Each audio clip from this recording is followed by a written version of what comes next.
Every Thursday night, 9 p.m., Iconic Cafe hits the digital radio airwaves with the best in home interviews and cooking. Be sure to check out Iconic Cafe Mishawaka Facebook page for upcoming and archive shows. Now that's iconic.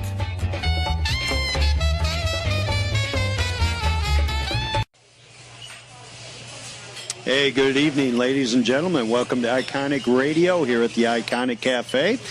Special guest tonight, Jim Lovitt. How you doing tonight, Jimmy? Excellent as always, Bruce. Oh, the drive here was beautiful. Another crispy fall day. You can't beat it.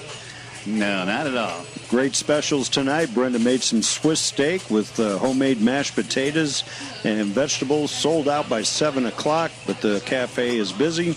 And we got some great stuff to talk about with Jimmy. Last time we were here, a couple weeks ago, we did the Mac Memories, and we'll have Jimmy back on in a couple weeks going on that. But right now we want to talk with Jimmy about he's got the Musicians Swap Meet, which is coming up this Sunday, and it's sponsored by the Musicians Co-op. So, Jimmy, why don't you introduce that a little bit, and we'll get things going. All right, we got our biannual Musicians Swap Meet coming up. It'll be this Sunday, October 26th, down there at the VFW Post 360. That's at 1307 East Jefferson. Most people know where that's at. And it'll be at 10 a.m. to 5 p.m. I have a lot of out-of-town vendors, some vintage stuff. Got your Jeff Jones with his token amps, Tom Clark, his custom guitars. We got another Leo Lopez from Chicago, works for Lakeland Basses. We'll have his custom basses and just some vintage stuff. Mick McGarski is always there from Chicago. He really brings some cool stuff. And a lot of local people, some new vendors this year, so something for everyone. You know, you talk about Lakeland basses. I got a chance to play those. Those are beautiful. Oh, yeah, excellent basses. Leo works for them, plus and then he wheels and deals with but mainly basses. Sometimes he'll bring in some guitars, but yeah, excellent guitar. So how long does it take to get this going, this swap meet? Is this like a year in progress? No, we usually start them we're twice a year. Oh, okay. So usually 6 months to get me going on the next one. Usually we've got repeat vendors. The usual suspects are always there, and we always get a few new faces each time. And we're just about outgrown the VFW, but such good people and stuff. Unless we get too big, we'll probably be there for quite a while. Now, when I go, I always like to eat. So, does VFW have food, or you got food and beverages, or what do you got with that? Matter of fact, Tom Weber, who's a musician himself. A drummer. Yes, indeed. He has Double T's Barbecue, which is located right in the VFW. They'll have their food available all day, and Tom always runs some specials and some good eats there. Well, that'll be great. And then what's the hours again? 10 to 5. The dealers can come and set up at 8, but nobody else can get in. The doors open at 10 o'clock, and usually a lot of people like to get there early and get the good stuff. Okay, so when dealers, how do they get a hold of you for this, Jimmy? I know this one's kind of booked up, or do you have any more openings? Yeah, actually, I had a couple spaces open. I'd miscalculated, so I do have 2 spots open. If anybody wants to give me a buzz or contact me on Facebook, my number is 850-5223. You can give me a buzz. I do have 2 spots open. And so, how's it laid out? Do you plan that? How people start at one end, go to another, or? Yeah, usually people work in clockwise and have good wide aisles, and we always leave the stage open where people because not everybody has electricity at your booth. That way you can go sit up there and play a guitar or try an amp out, and without being bothered too bad. Of course, it gets pretty crowded sometimes, but it's usually not too bad. You can actually go up there and check out the gear. What is one of the most interesting things that is sold there? Oh gosh, there's been a lot of cool gear there. Some Rickenbackers, Beatles band. Gosh, it's hard to say it. Matter of fact, originally we had it at the barn when I had the barn up over in Mishawaka, and a friend of mine had a couple really, really cool old Music Man basses. and he had them set up already. And Leo came in. Boy, he just went nuts over them. He said, "When's this guy getting here? When's this guy getting here?" And and it was my good friend Mayfield Timmons. And boy, he came up the stairs because, at the barn there was just a big grin on his face. And, he'd already made a couple grand before just between the dealers before it even started. We're talking money, too. Now, is there credit cards? Can people bring credit in or cash only? Some vendors, are set up with, like we were talking about earlier, where you can run them right through their smartphones. Right. And okay. I usually just call a shop. My store will be open, so I can call in with a number there. And there is an ATM on site also. Oh, okay. Well, that's good to know for people because nowadays everyone's got different things going on with it. Oh, yeah. And most people like me, you don't accept checks anymore in this day and age. Most people either have a debit or credit card. Now, do you get to walk around, too, or are you busy? Do you got your own booth set up? Oh, yeah, I'll have some stuff. And I bring a lot of stuff from the other members of the Midwest, Musicians Co-op that couldn't make it. I'll be bringing some vintage guitars of a good friend of mine, some old Fenders. Like how old? I mean, what are we looking at? Well, I'll have a couple. I have a 58 Dual Sonic, a 58... Music Master, and I think he's 59 Dual Sonic, 1964 Gibson Melody Maker, and a very, very rare Gibson Moog. I forget the actual. I think it's called the R1. They only made 200 of them, and they had the Moog electronics inside of them. Very cool guitar. I'll be bringing that for a friend of mine. Matter of fact, we're talking about he's going to be on a Bob Marley cruise this week, so he wasn't able to make it, so I'm going to bring some of his guitars. Now, when you say Moog, you're talking about the Moog synthesizer. Oh, yeah. And that used to be in Fender guitars? No, in Gibson. Well, actually, when Norland Music at one time, when they owned Gibson, also owned Moog.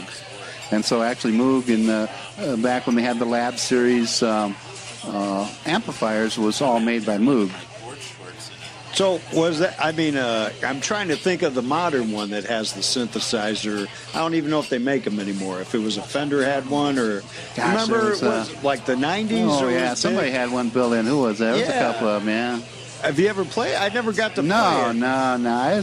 I'm old school. Bruce.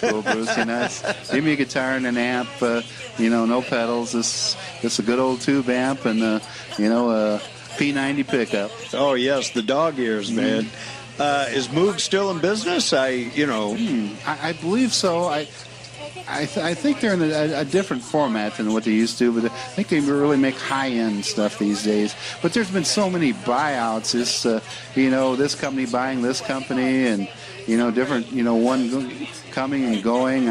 I was talking to a wholesaler the other day, and I guess Fenders, and the company owns Fenders, in a little bit of trouble and trying to sell off some assets. And wait, you're saying Fender, USA Fender? Oh yeah, they're owned by the company that owns them. I guess is in financial trouble, and they're selling off some of the Squires to some of the wholesalers to raise money. And it's just it's a wild, wacky world, and people don't learn from the past. Like when CBS owned Fender, they weren't they weren't musicians.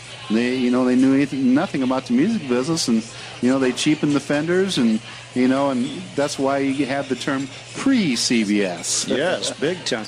But I thought Fender was going to go on the stock exchange. Did that never happen? No, or they tried to raise some capital. I'm not sure how that worked out, but they sold off a couple of their lines because they were buying up different companies right and left, and it just got too big. And then, some of the big boxes weren't paying their bills, so, they had a little cash flow problem there. Wow. Well, we got a minute left. We're going to take a break. We got the Byrds, Tulsa County, and we're going to play another Byrd song, Wasn't Born to Follow. Coming up tonight, we got at the Phoenix, we got open mic. Friday, we got Drive, and Saturday, Johnny Sprocket, 5-Star Dive Bar, big week next week. They got tonight the Paul Erdman CD release party, Friday night Zero, and Saturday night Shock Roxy, and Rock Sports Cafe downtown Mishawaka. Friday is Rocktoberfest, and it'll be $3 brats, $3 German brews, and $3 martinis, it looks like. Chocolate, if I said that right. So, all right, we'll be right back with Jimmy And here we go with the Birds on Iconic Radio. All right, we're back on Iconic Radio with Jimmy Lovitt. Glad to have you back, Jimmy. It's been great talking about the musician swap meet. And now I want to ask Jimmy especially about the Musicians Co-op. Jimmy, how'd you get this started? Well, I think it's about 7-8 years ago. I had an idea to, bring musicians, luthiers, teachers together, form kind of like a co-op, like, you have in like the, Purple Porch Co-op, where farmers come together and, join forces and under one roof. And at first, it's a little slow going there, at the barn, and when I tried to pitch the concept, but it's been slowly growing, and got a lot of different guys that do different things and contribute, and knock on wood, we're looking for a permanent home for the Musicians Co-op. I think I may have a building lined up here where we can bring it all together and have the teaching, the building of guitars, and people can work together. Older folks can pass their knowledge on to younger folks, and keep the independent spirit in musicians alive. And we do a lot of other things, like we try to get the contribute to the education, like some of the schools that might need a little help, or think about contributing some band instruments. I know the band director from Riley, she's come into the store quite a bit, and I'd usually donate some stuff to her, and we'd like to do more of that in the future. Now, is there a Facebook page for this exclusively? Yeah, the Midwest Musicians Co-op has their own page there. And like I say, we're trying to get that scholarship thing for lessons going. Yes, that's right. How are you doing with that? Yeah, we really need a permanent home where we can have a place where they can come. Right now, my store is really not equipped, for lessons right now. And, of course, I got 100 guitars, but it's really, really not a good environment right now for lessons. And I'm hoping in the new location, which hopefully we'll have very soon, where my store will just be a part of it. There are a lot of other people that build custom things that have worked with me for quite a while, and everybody would be welcome to bring consignments in and just have a true spirit of co-op. Talking about guitars, you make the Reanimators. Can you explain a little bit about those? Because those are very cool. Oh, yeah. It's an idea I had to, refurbish and rebuild guitars, some from scratch, some I take the parts, and I've got a good friend that does paint jobs on them. And then we've got 3 different series. We've got the Boneyard series where we just put parts from different guitars together, and we got a Working Man series with some of the nicer Strats you've seen in there that you could actually play out with. And we're going to start. I haven't done any yet on the really custom series, which will be all from scratch, all custom parts. But those are coming. And always on Facebook. I always got you on Facebook. The picture that shows all those guitars, are those some of the Reanimators too? Oh yeah, you'll see them in a lot of the pictures there. Usually, when we do a demonstration of a guitar in the back room there, where I usually have Joe play them in there. He sounds a little better on them than I do for some reason. But yeah, I've got several in there, and more to come indeed. All right, now help me out here, because you get specials like you'll have like 100 cables. Can you explain how you get this stuff? I mean, you on the internet, or people call you? No, I always look outside the box for deals. I run into a guy who's become a pretty good friend. He's a direct importer of cables. There's no middleman, and he buys them just by the huge containers and delivers, at no cost to me. And just we've worked a great relationship. I'm the only retailer that sells his cables, so it's a really good relationship. And absolutely no one can, match these prices. And we pass the savings on to the musician. So I tell you, some working musicians, they depend on their cables, and sometimes their pockets are a little low, and we've got a cable, in your price range. So how did you come up with all this stuff? I mean, I guess go back to the time, when you opened up your first store of doing this. Oh, gosh. We actually, we go back. I actually had a little store on Portage Avenue. Wait, Portage Avenue, yeah. Wow, that goes way back. I think shortly after I left Kay, I had a little store there, and And, of course, I taught at Bill Nick's studio for a little while there on Western. And then I had a little place on Portage. And then went back out on the road again. And, of course, I went to Chicago and lived for a while. And then Detroit for a while before I came back. And, got back into it again. And then somehow got hooked up in that crazy karaoke thing when it took off. And kind of almost got in on ground floor of that. And, I know Joe likes to ridicule me a little bit there for my karaoke days, but I always say, hey, that's what paid for all these guitars. Well, and it's still big karaoke. Do you sing yourself? Oh, There's that voice there. I heard it right there. Not exactly Pavarotti, but I've had my day. Now, when you had the store on 4th Street, right over by El Bodie. Yeah, this one next to El Bodie's, and it's a couple doors down from the historic Midway. Oh yes, Martha's Midway. Mm-hmm. We used to know an open jam there. It was really cool. Only had to haul stuff down 2 doors. So, what is probably the most exciting thing you've ever owned or sold? Is there one of many, or something that got away that you wish you would have kept? No, there's been a lot of cool stuff come over time. It's really hard to say. I've had just so much cool stuff come and go. When people come in the store, okay, and what's the address for Jimmy's Discount? Okay, right now we're at 1726 West Franklin. There in Elkhart, just about a quarter mile east of State Road 19. I had to think for a second there, but a big, huge building there on the left there. Can't miss us. And what's your hours for people? Okay, it varies. It's Monday, Tuesday. Monday 10 to 5, Tuesday 10 to 7. Wednesday 10 to 5, Thursday 10 to 7, Friday 10 to 6, Saturday 10 to 5, and Sunday 12 to 4. And besides music, you got a lot of other stuff in there too.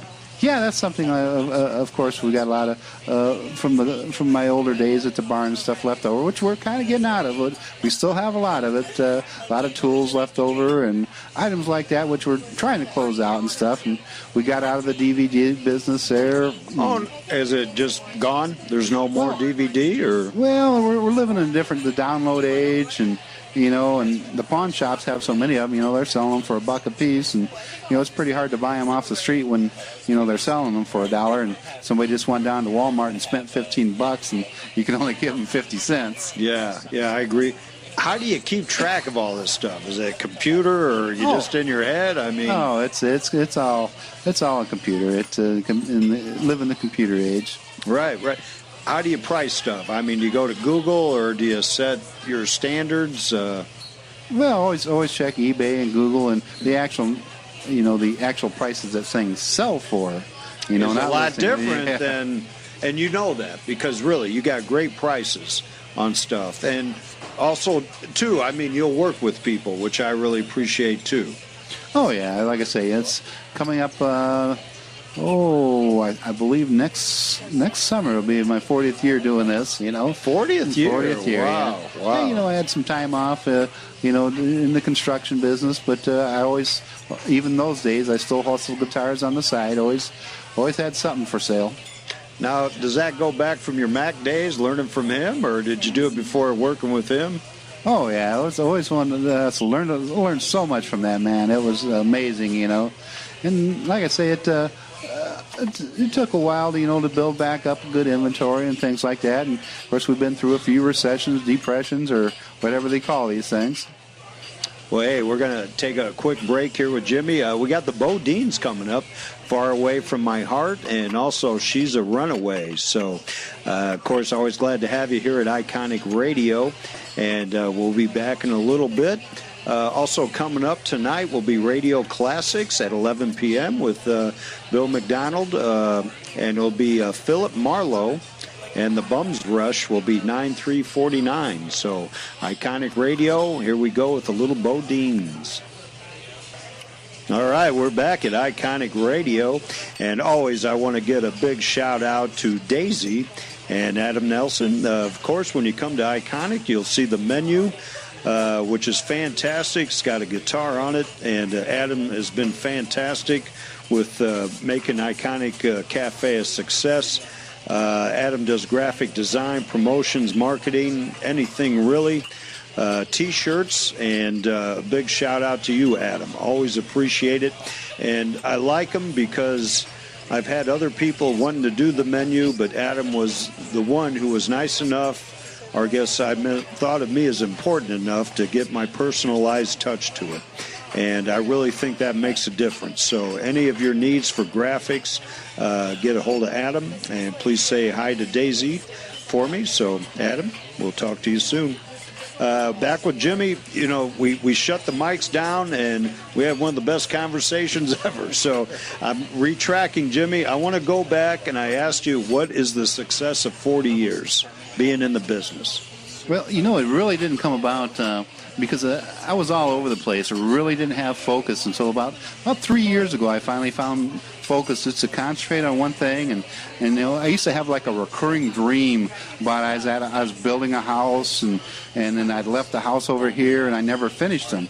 Well, you know, that dream was really true. I had so many projects, I never finished them, and I'd start a business and really wouldn't follow through with it. And many years ago, I went to interview with a job with the Department of Energy, and one of my references, of course, was Mac, and he said, well, you know, he's a really bright kid, but he lacks focus. And I said to myself, I said, man, why do you say that? You know, that's not true. But nobody was never more true. I lacked focus for most of my life, and finally, you know, after I had a little illness and I had to really change my lifestyle, I said, man, I only got so much time left. It's time to really focus. And so now in the last 3 years, you know, we weathered a nasty economy, and things are coming back, and, you know, and I probably had, you know, my biggest inventory I've ever had in my entire life, you know, and we're ready to really move forward. Well, and I think you got some great ideas. I love the Musicians Co-op. I really do. How many members you got now? Oh, several. Like I told you, you know, it's pretty much informal. But you know, we've got you know, several guys. My friend Mayfield, you know, he brings in the basses he modifies. Another good friend of mine, Calvin Mullins, he builds cabinets, and also he does some custom guitars. Wait, cabinets? He'll build them like with pine wood and stuff? He'll make custom speaker cabinets? He does custom cabinets, and we can put any kind of speaker in it, and also he does just a fantastic painter. He's painted a lot of my guitars and done some just some fantastic work. And also we got guys like my good friend Sam Kenley that builds the cigar box guitars and the cajoons, and you know, other people that just bring in stuff you know, on consignment, you know, and you just want to hang out and, you know, work on guitars, and you know, it's open to everybody, you know. We've had a lot of guys like another friend from school, Ross, that you know, he does sound and lighting, and you know, he's always been a part of the co-op for, you know, since the beginning. So they'll come to the store, right? I mean, that's where the co-op is right now, right? Well, you know, I'm pretty much hosting it now. Like I said, we really need that permit at home, where we're not sharing a building, you know, with our past. You know, we had a lot of, like I said, we were into tools and other things like that, but you know, the co-op itself will be pure music, you know. And well, of course, we'll have my good friend Ken there with his LPs and stuff. You know, that's a big part of music. You know, vinyl is big resurgence, and we just sell a ton of vinyl. I know, and always on Facebook, I love seeing the albums you get.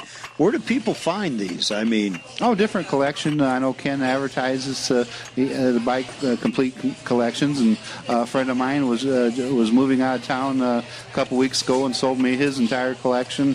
Just some really great 70s and 80s, excellent condition, and you know, it's. And I've got another friend. As soon as we get the new place, he used to own a record store up in Kalamazoo. Wow. Oh yeah, he says his are pristine condition, and so we're gonna kind of rule the waves in vinyl here for a little while between him, myself, and Kenny. All right, Jimmy, I got to ask, how many albums did you own at one time back in the days? Okay, I don't know if I've told you this or not. No, you haven't. I'm sitting down. I went with I was really brilliant and went with 8 tracks. You're kidding. Didn't own a single vinyl album. Had 45s. Okay. You know, I was so bright I said, man, this is the wave of the future, 8 tracks. And you had the Craig power play, I guess, in the car. We all had the Craig and the Mind Blower speakers and That's stuff. right. Me and my friends all had the custom bands and stuff. We were cool. And you couldn't stick no LP in there. You had to have an 8-track. So yeah, I didn't have much of a collection, but I did. My friend, I bought his collection. I snatched all the Hendrix, and they will not be sold. I'll be available to play and hang them at the store, but I've got a collection going now. Do you sell record players too at the store? If people, because I don't even know where you can get a record player. No. As a matter of fact, the friend I was telling you about that had the store in Kalamazoo, he said he has several that he's going to put together when we open the new place. So, good. And I would like that. Would be another good aspect to go along with the co-op. Maybe some vintage stereo stuff. The guy's got that kind of stuff. It ties right in with music. It may not be a guitar, but listening and playing music is a big part of music too. Oh, I agree. I remember I had the Marantz Quad amp, and Quadrophenia, or if I pronounce it right, of The Who, was the album to have back then. So, do you get many of those in, the old amps, the Pioneers, and all that stuff? No, we really have been focusing on that. Matter of fact, I used to have a lot of the old Marantz and stuff like that, but I needed to really more focus on the music stuff, the guitar part of it, not the hoping to find somebody out there that, maybe he's got some vintage stuff, or people just bring it in on consignment. And, I'm going to dedicate a room to vinyl, and if I get enough of it, maybe somebody can open a little vintage stereo shop in the co-op. Oh, hey. I think that would be great. Or bring back Just for the Record, I think would be. Oh, yeah. I don't know if you've seen the post that I did the other week about, how many of these inserts are out there. The collection I bought probably had 300 of them. I know. That was a lot of plastic back then. It was such a good idea, though. I mean, really, to keep your albums. So I think I had about 100, but I remember I went to college, and all of a sudden they were gone. I got back, rooms cleaned up, and never knew. But but they were special back then. I love the artwork. That's what I miss the most about albums. Oh, yeah. And then, what I like to see on some of the old albums is the vintage gear, the guitars. And I just, as a matter of fact, I was going to post that the other day and never got around to it. They take some pictures of some cool, old vintage drums and guitars. And I've got a picture of Glenn Campbell, with his 12-string, not a Framus, but Hagstorm or something really cool. But it's just cool to see the old gear that they used. Oh, I know. And there was a story in the albums, which I like. My son, he doesn't own anything. He just downloads everything. And I always ask, how do you even know about the artist? To find out what they're doing or what the whole media is with it. So, but that would be great. So if anyone knows anything about albums or bringing in some stuff, get a hold of Jimmy, that'd be great. So, well, we're getting ready for another break, bringing up some a little heavier stuff. We got Cream Crossroads and Cream White Room. And again, I'll go over the Phoenix. Tonight will be open mic on Thursday. Friday will be Drive. Saturday will be Johnny Sprocket. 5-Star Dive Bar, of course, tonight is Paul Erdman's CD release party. Friday night will be Zero, and Saturday will be Shock Roxy. And Rock Sports Cafe on Friday night will be Rocktoberfest. It'll be $3 Brats, $3 German Brews, and $3 chocolate martinis. And on Saturday, he will have Julia James. So, and appreciate it. And again, tonight, Radio Classics will start at 11 with Bill McDonald. And we're getting ready. We'll get into some Cream and be right back on Iconic Radio. All right, we're back on the air at Iconic Radio. Again, speaking with Jimmy Lovitt. It's been a great interview. Jimmy, again, as we shut the mics off, we get into some great conversation. So I want to go back. We were talking about what's the biggest seller at the store for you? Oh, definitely. In this day and age, electric acoustics, usually with a cutaway. Biggest seller, probably 9 out of 10 people, play acoustic, and they, acoustic electric even better. And, the times have really changed. They got the cutaway, the different colors. And when I first got back into it, after being out of the retail for a while, I ordered a bunch of guitars I thought were big sellers, just plain brown ones, no cutaways. And I was in for a little surprise, the times are changing. Is Indian guitars still out there? Oh, you mean Indiana? Yeah. Oh, yeah. It's a decent entry-level guitar. Or one of the few things we do sell new is the Indianas. You still see any K's where you used to work for or anything? Oh, yeah, sure. They, the names have been bought out, probably 20 times since, it left Chicago. And, where, I was at got to see the last American-made ones made. Oh, no kidding. So how long ago was that? Oh, God, would that have been about 70, 79? That's right, because I turned 21 working for K. They were making an Ovation knockoff, a plastic guitar. It was the last American-made guitar, and just didn't turn out too good. Was K like the name of the inventor? How did he come up with the name? I'm not really sure on that one. Here I work for him, and I don't know. The guys that we were actually a franchise. That we were in the same building as the guys that actually owned it, and they actually moved to Canada for a little while after that, before they ended up just selling the name to one of their other, like we were a franchise in Indianapolis, and they moved there for a while, and then a guy named Tony owned it there. Gosh, I can't think of his last name, but he ended up just selling the name, and it ended up in California, just imported, and I'm sure somebody has it now. I love the story you talk. It was like being in a van or a truck, and you drive around selling the guitars, right? Oh, yeah. We were, like the old van jobbers. We had the product right on the truck. And, went to some really amazing mom-and-pop stores, which, are sadly disappearing. I covered Michigan, parts of Illinois, and the really coolest, laid-back area was Iowa. Some really nice older stores there. Even the big chains were down to earth. Carmelou's House of Music told the old story where I ended up helping the manager unload a load of pianos one day when they didn't have anybody to help, and got the biggest order, in K's history there. Oh, after wow, that. wow. It was really neat. I guess a truckload had showed up unexpectedly, and he had one salesman on the floor and claimed to have a bad back, and I was a young kid, So, hey, I said, man, I'll give you a hand. Don't worry about it, And so I helped him, and all the time I was helping unloading the pianos, I told him why he needed K guitars. So, well, yeah, you've got Epiphone guitars, which are, nicer guitar, but you need something to compare them to, and, sometimes that price point, someone, might only have $50 for a guitar, and they don't have the $75 for an Epiphone at the time. And the same thing with our low-end amps. We had Peavey, which was a superior product. But, we had a certain price point, and you needed something to compare it to. So that's, the van jobbing, it was really cool. And, sometimes you got to go out of your way to, and make a point. And, I don't recommend, unloading a semi to get a sale, but it worked for me.